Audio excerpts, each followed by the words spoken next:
Football is a physical sport that requires toughness, drive, and determination, something Las Cruces junior Caleb Lewis has running through his body. He's just a classic overachiever. He's a classic guy who just is going to persevere until he's successful. Nothing could take away his passion to play the game. Nothing. 2 years ago, Caleb was at the lake. It was just another fun day on the water, something Caleb's done dozens of times before.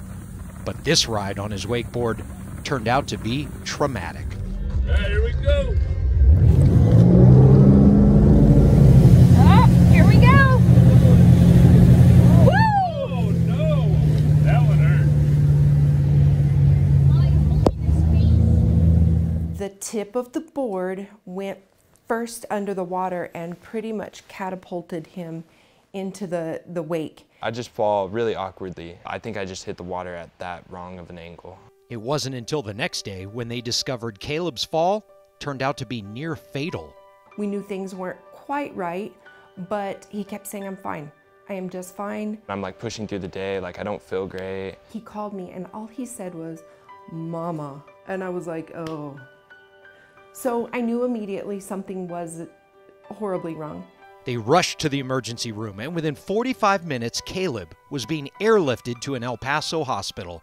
It turns out the force of hitting his head on the water caused internal bleeding he was unaware of at the time. We get to the ER and they're like, you're in really big trouble. I was definitely scared. For a while we didn't really know if I was gonna be all right. Officially, he suffered what's called an epidural hematoma, which means he had bleeding between the skull and the brain.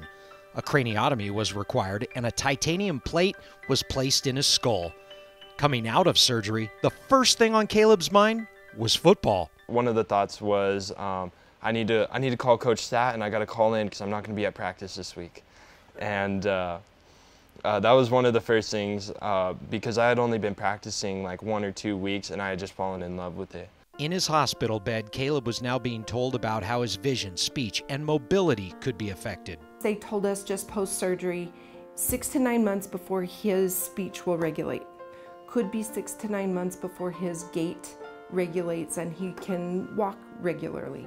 They told me the worst. They told me that I would have seizures, that I would possibly have a lot of learning issues and all these different types of deals, and that there was no shot of ever playing football.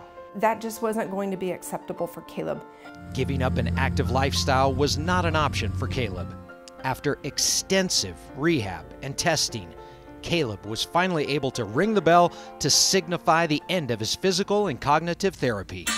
And a year to the day of his accident, Caleb was up, back on the wakeboard, wearing a helmet, doing what he loves. I went back out there, just no fear at all. Got me a helmet for out there, and I'm not going to live life in the corner, so you got to stand up.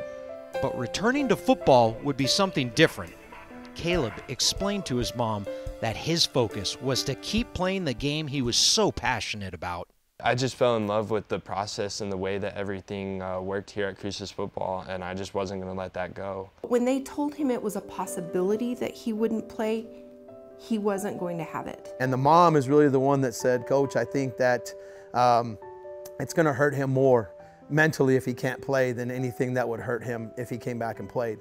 And that really opened my eyes to, okay, we've got to find a way to do this, and we've got to find the right way, the best way. From that point on, all the focus was on how can we get this kid back and how can we help him be a part of this.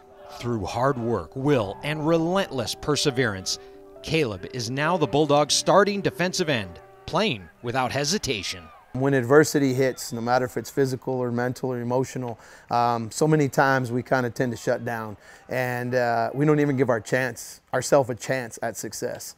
And that's to me what he epitomizes, is just him and his family, because his family could have shut down his chance of success too. You know, they could have said, nope, we're not comfortable with this, and you know, you're not going to do it. But they saw who he was. They saw really what he needed, you know, emotionally, spiritually, and he needed to be a part of something bigger than himself. And that's who Caleb is. You can be in such a low place, and then you can, if you just work every day, you can get back to wherever you would like to be. He's realized that when you figure out what you want and you work hard for it, it can happen, and it happens because of your own drive. I'm just so blessed to be able to go out and play. Determination, drive, purpose, passion, and a motivation to return to the field of play. That is what it takes to overcome adversity and a near-tragic accident. That is the spirit of sport, and that is Las Cruces High School's Caleb Lewis.